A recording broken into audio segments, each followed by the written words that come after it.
आप सभी लोग अपना थोड़ा सा जरा शांत रह करके मेरी बात को सुनेंगे, बातें बाद में करेंगे तो अच्छा रहेगा, ठीक है जी। अच्छा, तो हम एक बात कर रहे थे कि बचपन, जवानी, बुढ़ापा, हमारा जीवन बस इन्हीं 3 चरणों में चलता है। हम छोटे होते हैं तो हमें किसी प्रकार की कोई फिक्र नहीं होती है, मानते हैं हम लोग? कौन कौन से हमारे बात से? जब चाहा उठ गए, जब चाहा सो लिए, जब चाहा जाग लिए, कुछ भी अपना करते रहे, जब चाहा अपनी माँ के पास चले गए, कोई टेंशन नहीं, कोई परेशानी नहीं। फिर एक समय ऐसा आता है कि बचपन के बाद जब हम धीरे धीरे बड़े होते हैं तब हमारा घर परिवार, हमारा मोहल्ला, हमारी गली धीरे धीरे हमसे छूटने लगती है। क्यों? घर की जिम्मेदारियां कंधों पर आती हैं, काम बढ़ने लगता है, जब नौकरी लगती है तो इंसान क्या होता है, बाहर जाता है, तब अपनी माँ के पास वो बहुत ही कम बैठ पाता है। जो पल उसने अपनी माँ के साथ हंसी खुशी बिताए थे तो उस समय पर वो अपनी माँ के साथ वो पल नहीं बिता पाता है। दिन भर काम में लगा रहता है, सुबह ऑफिस जाएगा, शाम को घर पर आएगा और सो जाएगा, सुबह उठेगा फिर से ऑफिस जाएगा, फिर ये चक्र लगा रहता है। तो इसीलिए मैंने इन चीजों को झेलते हुए, क्योंकि मैं भी जॉब करता हूँ, तो जॉब से पहुंचने के बाद, लौटने के बाद आज के समय में उतना समय नहीं मिल पाता है कि हम अपनी माँ के पास आकर बैठ सकें। मेरी माँ यहाँ मौजूद है और खैर मैं उनको ये सुना चुका हूँ कविता वाली में, मगर फिर भी मैं चाहता हूँ कि आप फिर सुने इस माध्यम से कि अकेलापन क्या होता है। अपने मन में हम लोग कई बातें बोलते हैं, सुनते हैं, लोगों से कह देते हैं, मगर कुछ बातें होती है घर पर नहीं कह पाते हैं। लाइफ होती है, आखिर लड़के हैं तो झेलना पड़ता है। तो इसीलिए मैं आपसे बात कहना चाहूंगा कि आओ बैठो, अगर समय हो तो बताता हूं कि पहले क्या क्या होता था। आओ बैठो, अगर समय हो तो बताता हूं कि पहले क्या क्या होता था। एक समय था जब मैं अपनी माँ के हाथ पर सोता था, एक समय था जब मैं अपनी माँ के हाथ पर सोता था। आप लोगों ने गौर किया होगा, रात के समय में अगर हमको डर लगता है तो अपनी माँ के पास चिपक के सो गए, कोई डर नहीं, कोई खौफ नहीं। तो वो माँ का हाथ जिसको हम तकिया बना के लेटते हैं, कभी कभार आपको बहुत मिलता है, तो वो हाथ याद करते हुए कि उस हाथ का जो एक प्रभाव था हमारी उस व्यक्तित्व पे, वो किस प्रकार से पड़ता है। कि आओ बैठो, अगर समय हो तो बताता हूं कि पहले क्या क्या होता था। एक समय था जब मैं अपनी माँ के हाथ पर सोता था। अब अगर दिखे बाजार में कोई खिलौना, ये जो बात बोल रहा हूं मैं, ये आज से बहुत पिछली है, ये आज की नहीं है, ये एक याद है जो बोल रहा हूं कि अगर दिखे बाजार में कोई खिलौना तो उसके लिए बहुत होता था। अगर दिखे बाजार में कोई खिलौना तो उसके लिए बहुत होता था। पहले सुबह बहुत जल्दी और रात भी अचानक से होता था। मेरी माँ का साया हर वक्त उस समय मेरे आसपास होता था। एक समय था जब मैं अपनी माँ के हाथ पर सोता था। आप लोगों ने देखा होगा, अगर हम खेल रहे हैं, दौड़ रहे हैं, अगर हम गिर गए तो हमारी माँ हमारे पास दौड़ कर आ गई और चोट लग गई, अरे मत परेशान हो, चीटी मर गई, बोलते ना चीटी मर गई।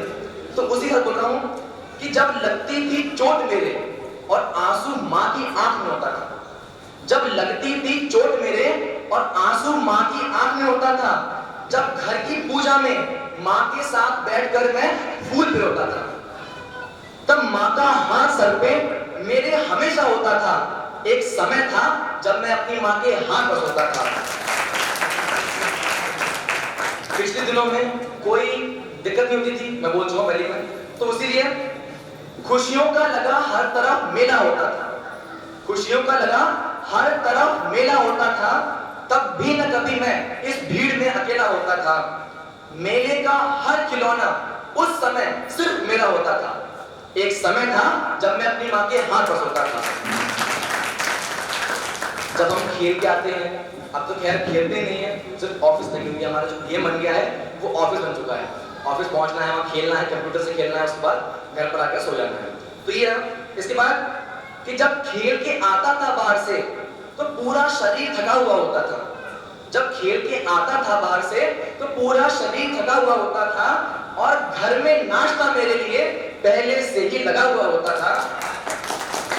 जब हर जख्म शरीर का, जब चोट लगती हमारे खून निकल आया, माँ ने पट्टी कर दी, जब हर जख्म शरीर का बस कुछ ही दिनों के लिए होता था। वो समय था जब मैं अपनी माँ के हाथ पर सोता था।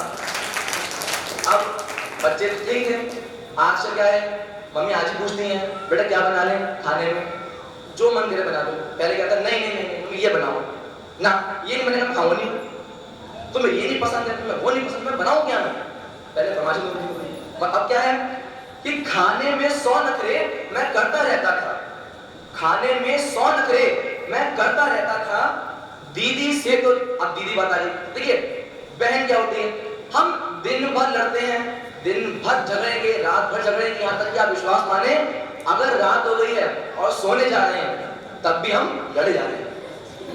लड़ाइयाँ अपने चरम पर हैं, वहां से वो चिल्ला रही है, वहां से मैं चिल्ला रहा हूँ, बहन भाई आखिर क्या कर सकते हैं। तो इसीलिए अब तो खैर उनकी कमी कब महसूस हुई, जब उनकी शादी हो गई। तो आज का समय ये कि घर में अकेला रहना पड़ता है, मम्मी बोलती हैं तो फिर चुप रहना पड़ता है। तो इसीलिए कि खाने में 100 नखरे मैं करता रहता था, दीदी से तो दिन भर बस लड़ता रहता था। जब करता था घर के काम, अब देखिए घर होता क्या है कि बाहर से आए अचानक से काम कर लग जाऊं मैं, माँ सोचती है क्यों कर रहा है ये, आज काम कर रहा है घर में ये, वरना क्या आए चले गए। तो इसलिए कि खाने में 100 नखरे मैं करता रहता था, दीदी से तो दिन भर बस लड़ता रहता था। जब करता था घर के काम तो माँ को अचंभा होता था, जब करता था घर के काम तो माँ को अचंभा होता था। एक समय था जब मैं अपनी माँ के हाथ पर सोता था।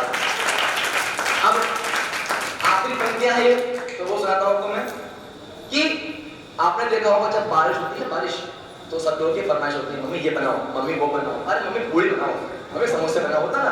तो हमारी होती थी फरमाइश पहले क्या था कि बारिश में पकौड़ों की फरमाइश हमेशा मेरी होती थी, बारिश में पकौड़ों की फरमाइश हमेशा मेरी होती थी और पकौड़े लाने में बाहर से देरी भी मुझे ही होती थी।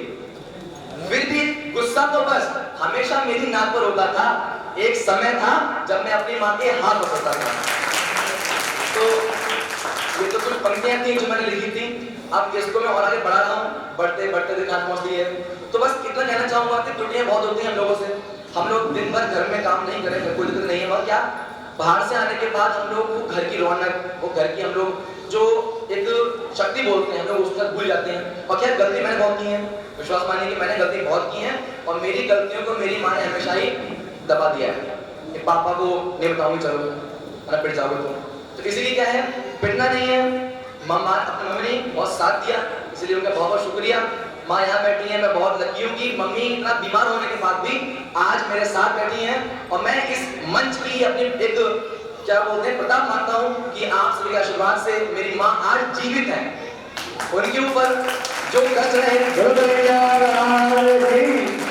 जो उनके ऊपर कष्ट रहे वो बिहारी जी का नाम लेकर बस छोड़ दिया, हो गया देखा जाएगा।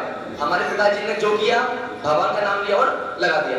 तो आज इसी मंच पर, और ये बात भी है जब मैं कृष्ण लीला जुड़ा था 2012 में, 12 के बाद से ही जब मम्मी की हालत खराब हुई तो शायद यही का पुण्य होगा, चाहे वो मेरा पुण्य हो, चाहे मम्मी के वो कर्म अच्छा है पिछले जन्म के, जो आज वो सलामत बैठी हैं। हमारे इतना काफी है कि मम्मी समय आज हैं और अपनी डांट से, फटकार से, लाड से, मार से कुछ भी करे वो हमें खुशी मिलती है। तो बस ये है और यही का प्रताप है कि आज मैं जिस भी मुकाम पर हूँ, चाहे जहाँ भी हूँ, चाहे अपना स्काउट गाइड रहा, चाहे एनसीसी रहा, चाहे कुछ भी रहा, जहाँ तक मैं आज तक पहुँचा हूँ, मैं मानता हूँ कि इसी मंच का वो एक प्रमाण है कि मैं आज वहां तक हूँ। और सबसे पहली चीज आज बरेली में आप विश्वास माने कि ढोलक के रूप में मुझे बजाने के लिए बहुत ही अच्छा माना जा रहा है। तो आपको बताऊंगा कि ढोलक की शुरुआत की मेरी इसी मंदिर से हुई थी। मेरे हाथ नहीं चलते थे, हाथ मेरे बिल्कुल काम नहीं करते थे कि बजे कैसे, क्या बजाऊं, कैसे बजाऊं, मगर आभारी हूं हमारे यश भैया का जो बजाते थे और मैं देखता था। मुझे तार की कोई समझ नहीं है क्या बज रहा है, मगर हाँ इतना है कि जो आप दिखा देंगे तो सुना देंगे, सेम सब भैया यही वाले हैं, मैं बजा दूंगा। तो ये है, तो बस मैं इतना ही मानता हूँ कि आज से प्रताप इसी मंच का प्रताप है कि मम्मी, मैं, मेरा परिवार आज अच्छा चल रहा है, एक नौकरी है। अच्छा ठीक है, अभी ढोलक की परमिश आई है, अभी हम लोग भजन गाएंगे तो आपको उसको दिखा देंगे। तो अभी मैं अपनी वाणी को विराम देता हूँ। आपका बहुत बहुत धन्यवाद। बोलिए एक बार बोलिए राधा